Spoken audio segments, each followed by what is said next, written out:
That's the week everyone has been waiting for. Today, the new episode of Blockrevision. Let me find out whether a transmission is live, so I will just switch the screen. Alright, so we are officially live, so let's get into the next episode. We have this week a release of key measures of inflation, and it's already out, so I will let you know in a second what to do with this. The Federal Reserve interest rate decision is yet to take place tomorrow, and afterwards Chair Jeremy Powell comments that will kind of be informative on what the future of market rates, funds interest rates may look like. So the question after everything of this is, will we have a clear view of what's ahead for a beaten down stock market and economy in 2023? So without any further ado, let's get into our new episode.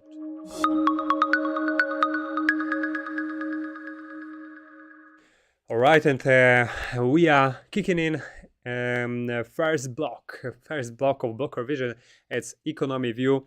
So we are starting with whether it's end of hikes, but for this one to happen, I will let you know at first what is the outcome of recently published inflation rate.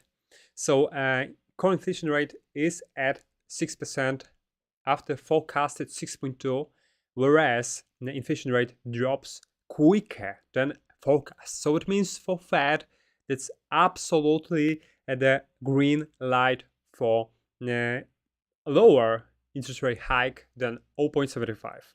But it's not a surprise for the market. We were already betting that this gauge will be lower. The question is how far.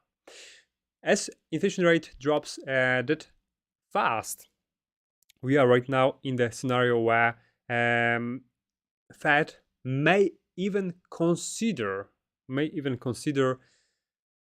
lowering pace of hiking interest rates since next meeting. So after December, the February's one will be maybe delivering even up to 0.75 as the market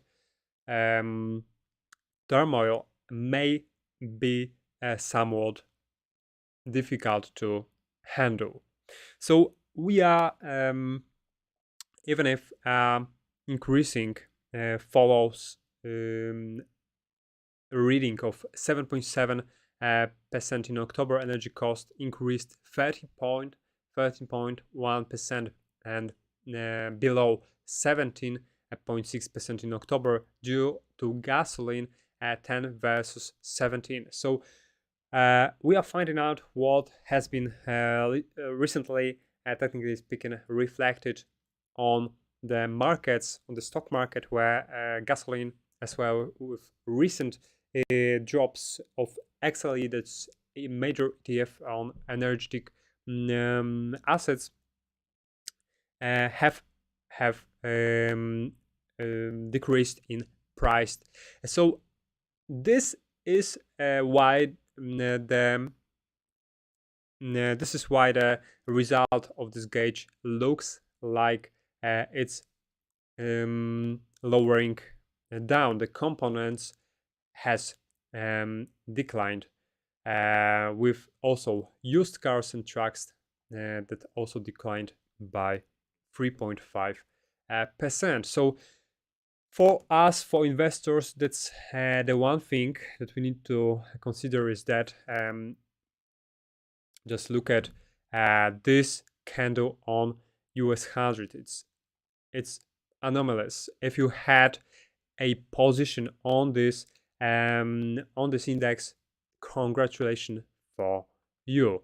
But if you haven't bet on US 100 so far, just avoid catching up to these positions, as right now we are somewhat overvalued on a 1 hour chart. That's around 88 points of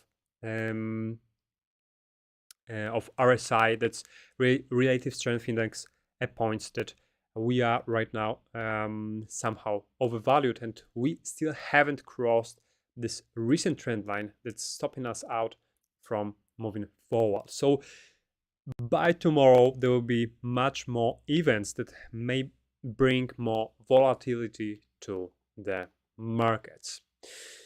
So kinda hooray optimistic modes on the market right after this gauge has been published. That's what everyone been waiting for. And right now we are expecting inflation rate to drop even further, but still we still have many months until this 3% inflation rate will eventually turn up. That's why we are not over with our interest rate hikes. Okay, so let's jump to what's going on with our projections. So market has priced in this 0.5 interest rate bet this month, and that's why I do expect somewhat a sell-off may occur right after this tomorrow's speech take place. The most important element is what is the guidance that Mr. Jerome Powell will put out, and what will be the reaction of the markets. So we do expect that the Fed will price Fed. So the market will price Fed rate of 0.5. So adding up to this, that the market was awaiting for, and that that gauges to turn up maybe a little bit more moderate than that high. We are right now in a kind of a festive mode, but it won't last for long. So I wouldn't be so sure that Fed will just take its speech and tell everyone that we are gonna pivot from tomorrow, and on February just expect another 0.5 or 0.25 interest rate hike. The futures expect this one to hike the Fed funds rate to top during March or April, if we just look at the contracts. So we are still kind of a far from that. About the end of this hiking period and starting off with hiking and cutting interest rates, it's even another chapter. I will let you know about this in another slide. So Fed hiked rate in past 8 cycles until Fed funds rate was above CPI. That's why if history is an indication of the Fed's track record of overshooting, that makes us even more cautious about that.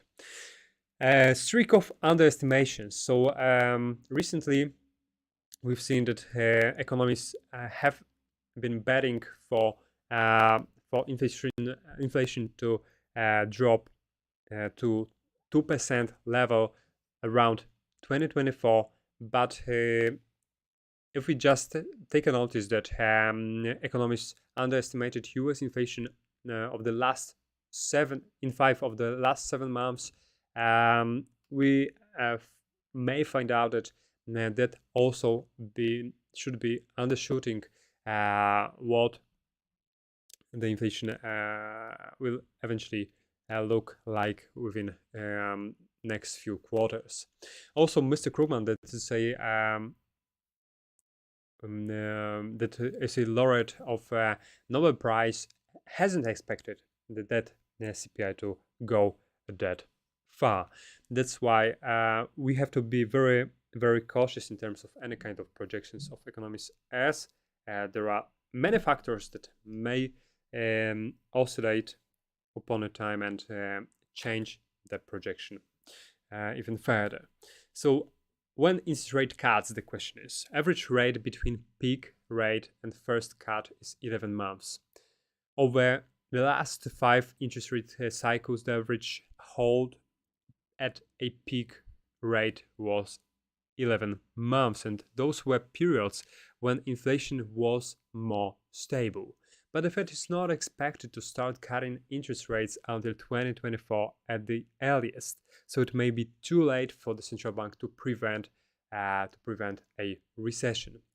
Financial markets are simply pricing in a normal business cycle, and that's the part of the message that the market has constantly not gotten. The estimates of the degree to which inflation will come down right now are too optimistic by many. All right. So in my view, the possibility of interest rate cuts may appear right somewhere in between 2024 and 2025. That's why this cycle may persist even longer. If you haven't noticed, you have a chat of our transmission live. If you have any questions, I will get back to them as soon as possible. You may pose a question just below the video. There is a window that what I'm inviting you right now. Let's get to another element, that is shrinkage about to get ramped up, and that's what we can find is that the Fed's balance sheet is now 4.3% below its April peak. This is less than 25% of the 2 largest drawdowns over the last 20 years.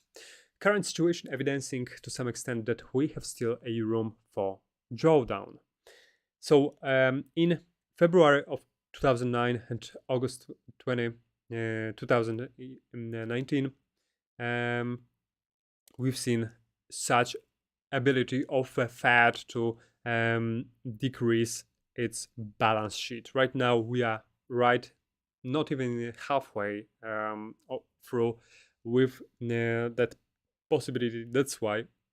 That's another take why this difficult market may persist for longer. So Fed is capable to do even higher balance sheet decrease with quantitative tightening and other operations.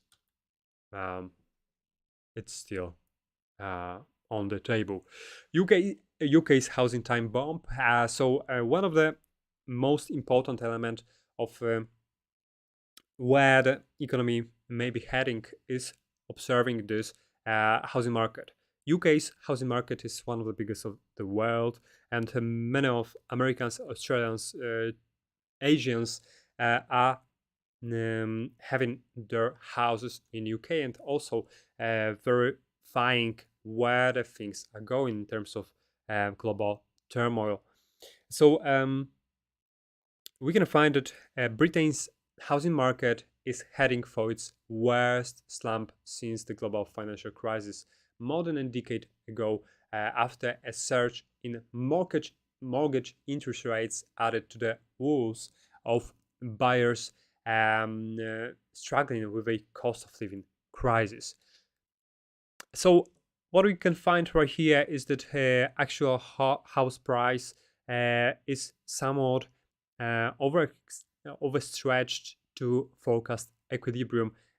Equilibrium house price is right now slumping, and it's this one gauge is presaging what may come next. That's why after this equilibrium house price spiked, we've seen a lagged actual house price by around 1.5 years. That's why the dip in house price, actual house price, may occur somewhere around 2023 and 2024.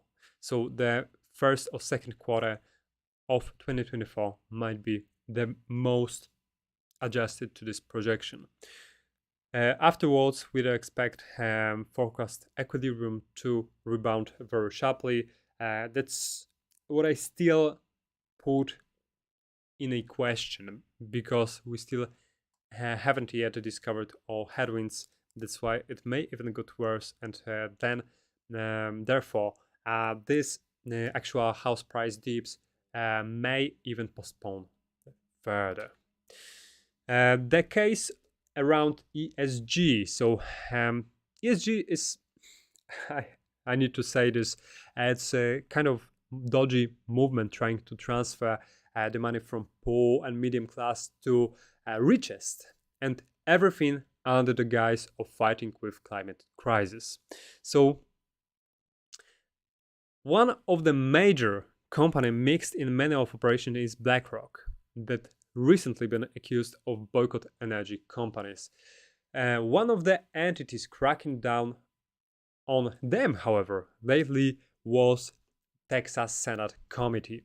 The subpoena is part of a widening probe into the investment practices of finance that the GOP leaders say are discriminatory and damaging to the fossil fuel industry. Texas has asked for documents and testimony from executives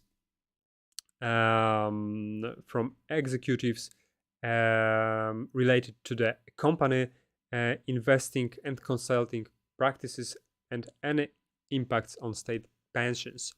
So we are still awaiting for the result of the subpoena.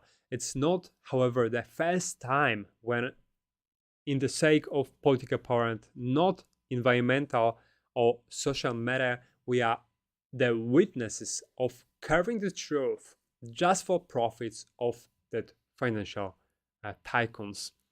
That's why I would be very cautious in terms of betting on renewable energy that right now is the major trend on the market. In terms of market outlook, yes, we already through this major indexes. We've seen US 100 where it went. We are still awaiting for US market to open, as we are right ahead of it. Right now, let's get the view on what's the bet before final FOMC decision. So retail investors that you have right at the top is betting long US stocks. So that's very interesting, as we do know that many of also retailers are hedging against drops. Surprisingly, loads of them is betting that US stocks should go up. So retailers are still betting that this Santa Claus rally will persisting, whereas professionals are looking, like risk managers and portfolio managers are looking for a possible downside direction where economic data is not that optimistic, hasn't been that optimistic recently. They may tweak their point of view after this NFPs more than this recent PPIs and also PMIs, as well with recent CPIs. So that's very interesting how that may look like right now, as it's a post survey on the date of 5 to 9 of December. That's why it may be a little bit out of the date, but it's clarifying that we are in a somewhat positive mood on the market, but retails are kind of a characterized with ambiguous approach, where this polarization between two groups is somewhat high.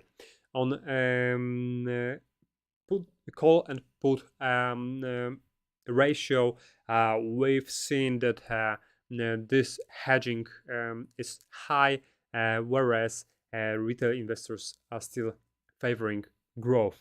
So this time they might be right. We will find out, and we will find out after FOMC meeting who was right. So the only thing that may push valuations lower is this costs that will remain elevated, costs of companies that will remain elevated, and prices received by companies may fall as we may experience a downward wage spiral. All right, what we got next is crypto outlook, and for this one I have a revelation for you. That's a 1 second. That's a revelation of Mr. Sam Bankman-Fried that has eventually been arrested in the Bahamas.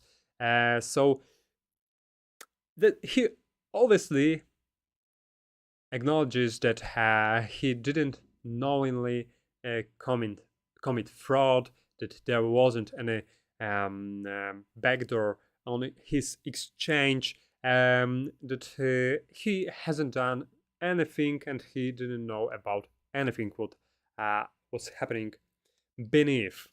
But in my opinion, he was too greedy and too pesky to some extent, and I would expect that under the guise of Robin Hooding, he may become somewhat the victim of its own actions, and everything was self-inflicted, that has lost this CEO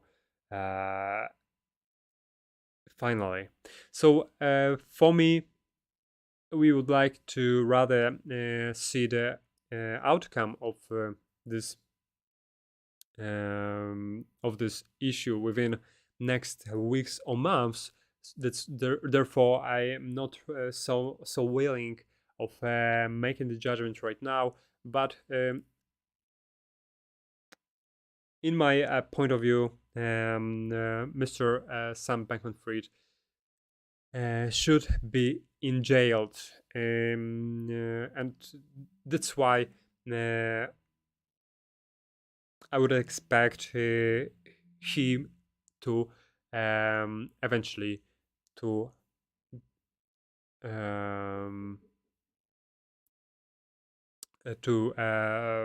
pay off any kind of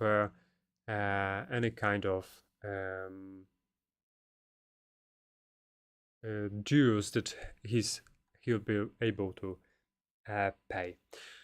In this or another way, with paying off his debts and everything of his own pockets as well.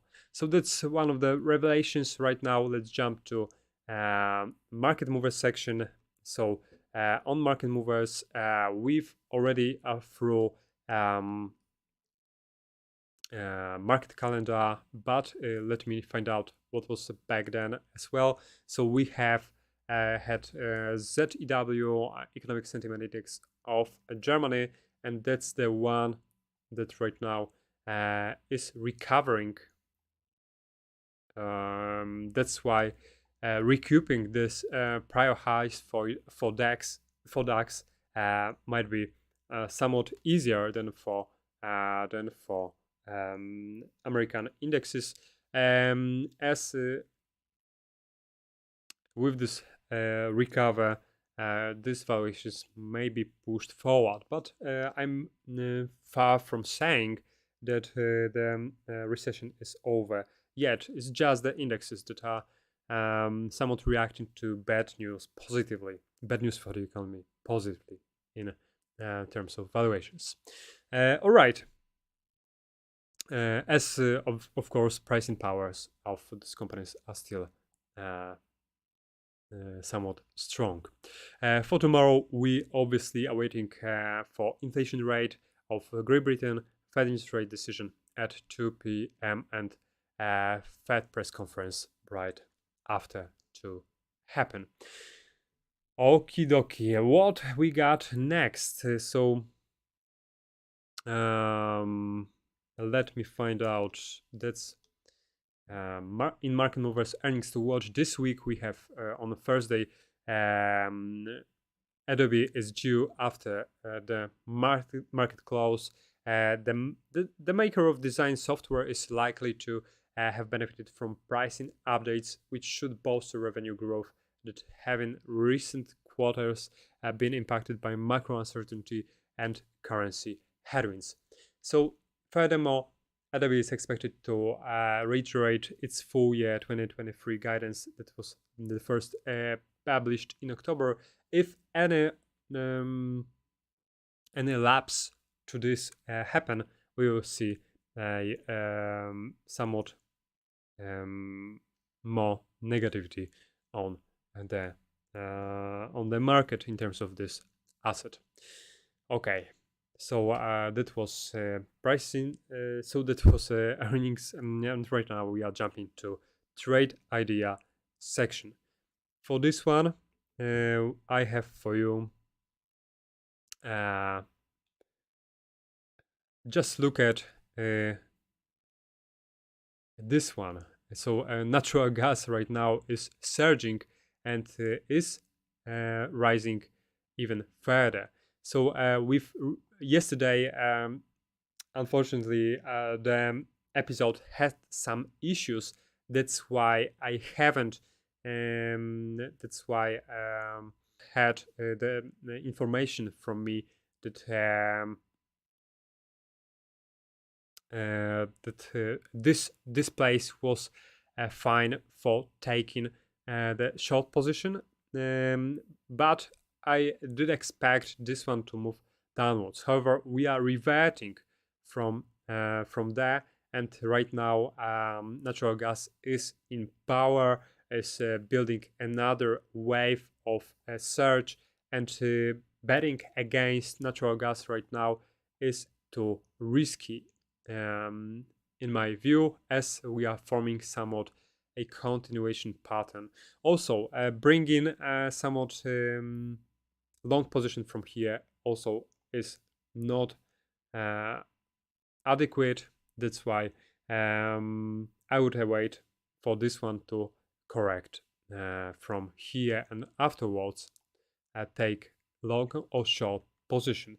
In terms of crude oil, we are finding out that we are correcting this impulse, and I would bet this WTI USD to have its correction somewhere at the levels of 7600s. So 7600 should be somewhat respected, but we may get even to 7700s as that's the level that hasn't been tested from the downside.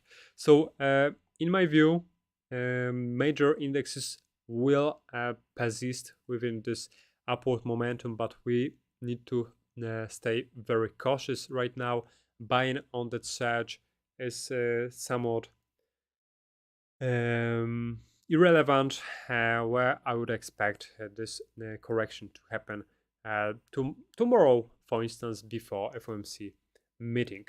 So in today's episode, that's it. Thank you very much for watching, and if you haven't subscribed to the channel, you may do it right now below the video. Thank you. Let me know once again whether you have commented something. All right, so there are no comments live. So I'm inviting you tomorrow at 8:45 a.m. East time. And thank you for today's episode. See you tomorrow.